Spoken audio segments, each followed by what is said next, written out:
Isa pong bagay na aking deklarasyon, ito alam na ng karamihan to, pero I just want to reiterate, Pasko naman eh. Baka pwede natin simulan dito. Pasko naman. Alam na to ng mga kabataan na bina-Bible study ko. Sa mga hindi pa nakakaalam, malalaman nyo. Pasko naman. Sinabi ko po sa inyo kanina, galit ako sa nanay ko. Sinabi ko po sa inyo kanina, kulang na lang, sinasagot ko siya, independent ako at kulang na lang magbatuhan kami ng pinggan. Kayo ba gano'n kasi magkulang niya?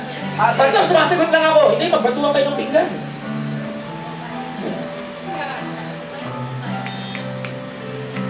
Tapos, nakokornihan ako doon. Nasabihan mo, I love you, halikan mo yung nanay mo, yayakapin mo. Corny!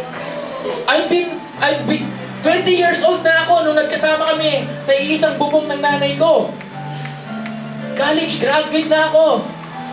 Sana ba nung bata pa ako, pwede kong gawin yan. Nung high school ako, college na ako, lalaki tao pa ako. Gwapo-gwapo ko pa. Joke lang.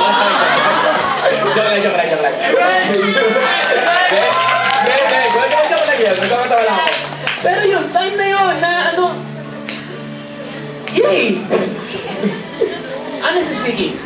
Sige, lahat ng kabataan nagsasabi ng I love you, ay yakap, kiss sa pera sila lagi, araw-araw, nasa kamay. O kita? O, sabi mo sa katabi mo, kita? Sabi mo sa katabi mo, kita? But, this what happened. Because of my hatred. Okay, ang plano ko, 2014, makipag-date. Makipag-ibon. Plano ng Lord, panahon na para makilala mo. Panahon na para ibigay mo yung buhay mo sa akin.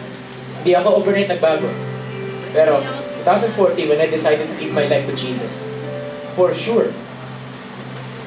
Alam niyo yung in a matter of 1 month, ito yung hindi alam ng karamihan, in a matter ng isang buwan, nagising yung nanay ko, kinabukasan, mahirap siya talaga sa simula. Pero lumapit ako, iyakap ko siya bigla, nagigising niya. Iyakap ko siya bigla, inalikan ko siya, at sinabihan ng ilang.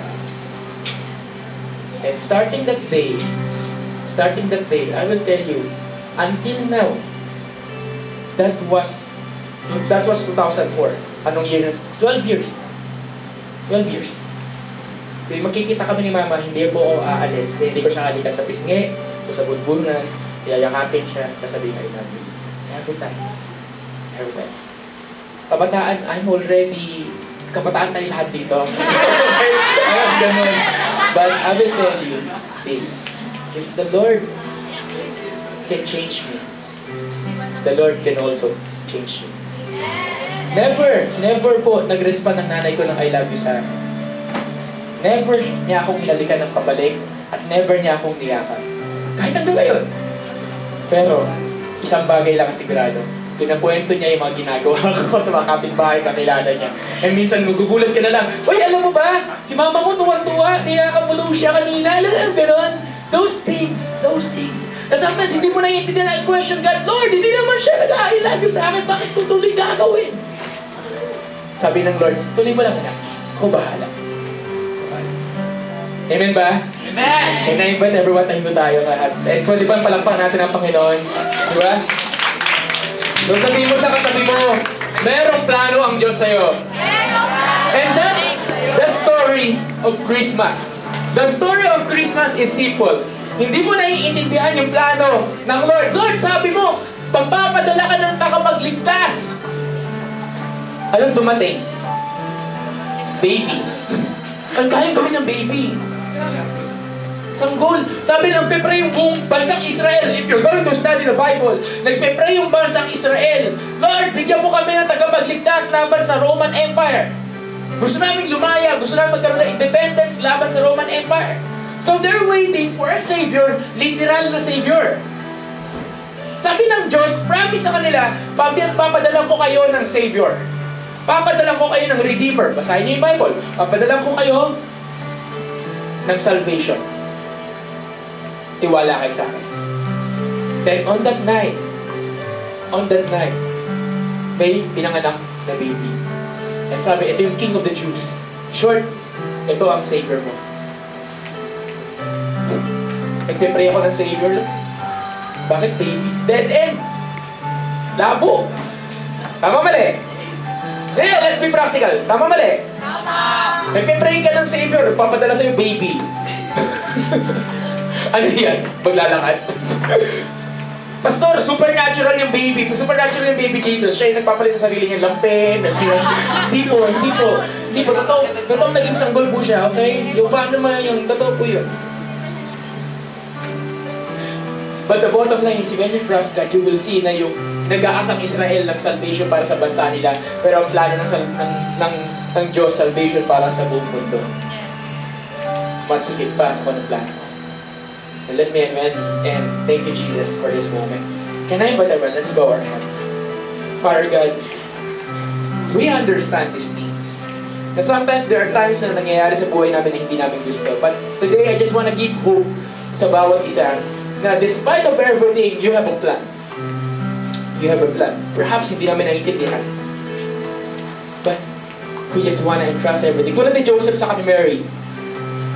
Hindi naiintindihan ni Joseph. Pero may plano ka.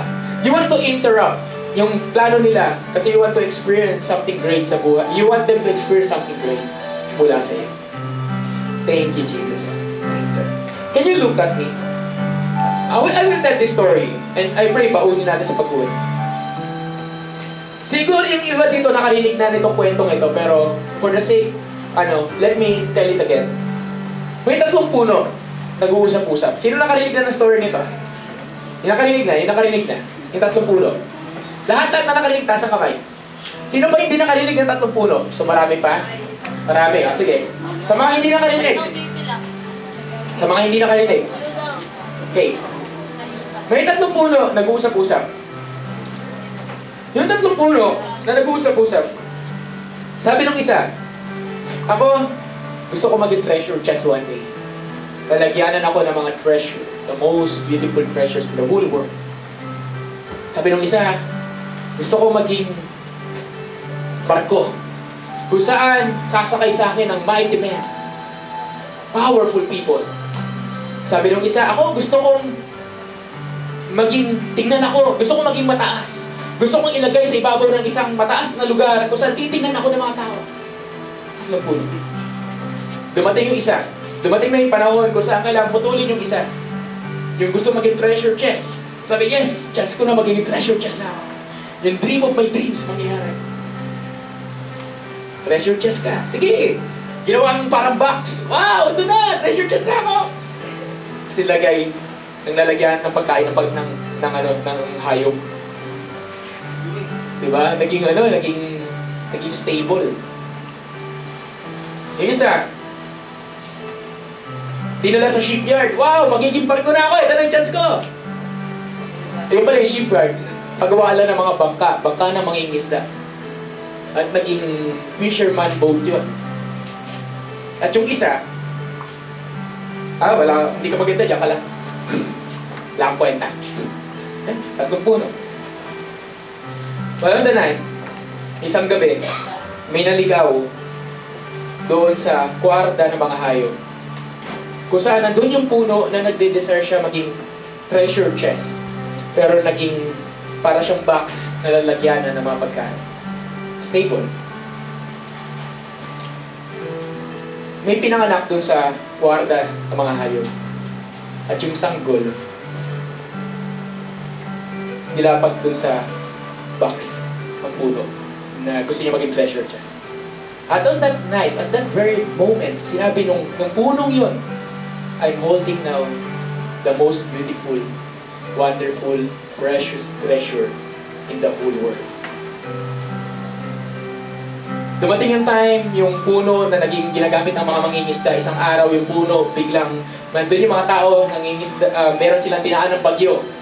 At dumaan sa bagyo yung bangka, kung saan doon yung mga mangingisda. At yung mga mangingisda, nagpanik. At may ginising sila, isang taong natutulog. At ginising nila, at sabi nila, ay, malulunod na tayo! Ganyan.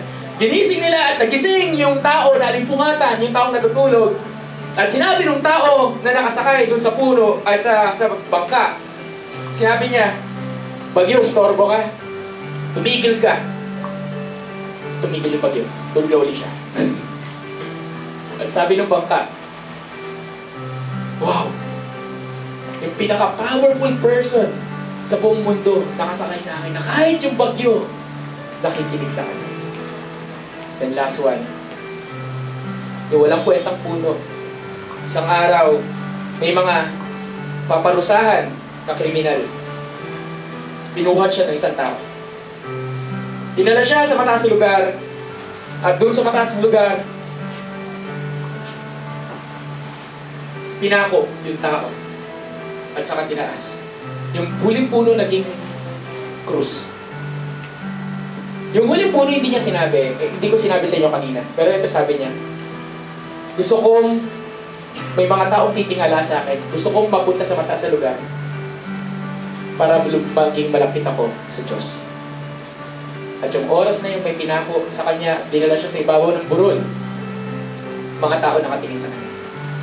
At alam niya, yung nakapako sa kanya, yung oras na yun ay hindi lang isang ordinaryong tao, kundi yun ang Savior ng mankind. At sa oras na yun, sinabi ng pangatlong puno, ngayon, sobrang close kami ng Lord.